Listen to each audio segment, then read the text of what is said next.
An ecosystem encompasses all of the biotic, or living, and abiotic, or non-living pieces of an environment. All ecosystems are considered to be either wild or managed based on the amount of human influence in an ecosystem. Wild ecosystems are mostly free of man's influence, intended to be places like old-growth forests and wildlife preserves. In contrast, managed ecosystems are actively modified by humans, like parks in the middle of a city and farms. While both wild and managed ecosystems are important, humans tend to favor managed ecosystems because they allow us to manipulate many of the ecosystem's components to maximize our benefit. Ecosystem management is achieved through a variety of measures, including controlled burns, pesticide application, selected harvesting, or removal of a certain resource. In all of these cases, the action is designed to promote or prevent a specific goal. In the case of a controlled burn, those managing the ecosystem light small controllable fires so that the amount of fuel is kept to a low level. Without controlled burns as a form of management, wildfires can quickly spread out of control and destroy entire ecosystems. While all management actions are designed to promote their goals, sometimes management actions backfire, as in the case of a controlled burn that spreads more quickly than anticipated and becomes a dangerous wildfire.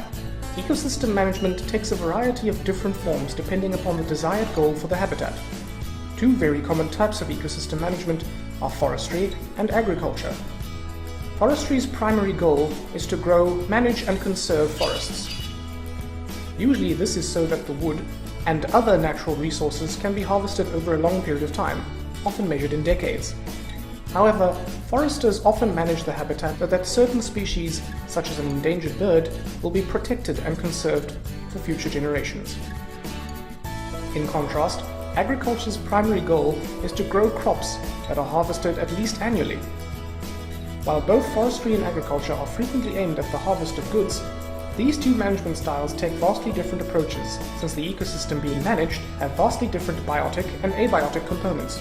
Forestry and agriculture also differ in that forestry usually manages the ecosystem for the benefit of several species, while agriculture manages it for the benefit of a single species.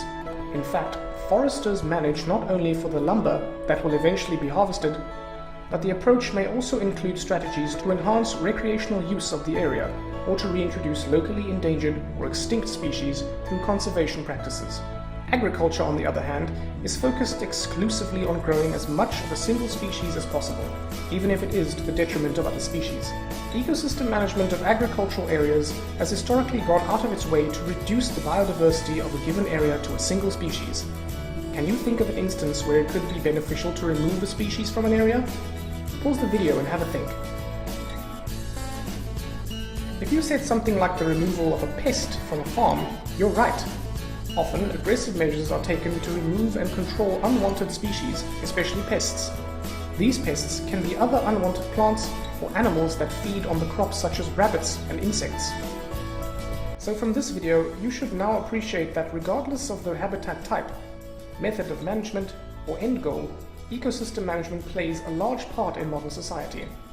Without effective ecosystem management, we'd have much less access to the resources that we use for our daily lives.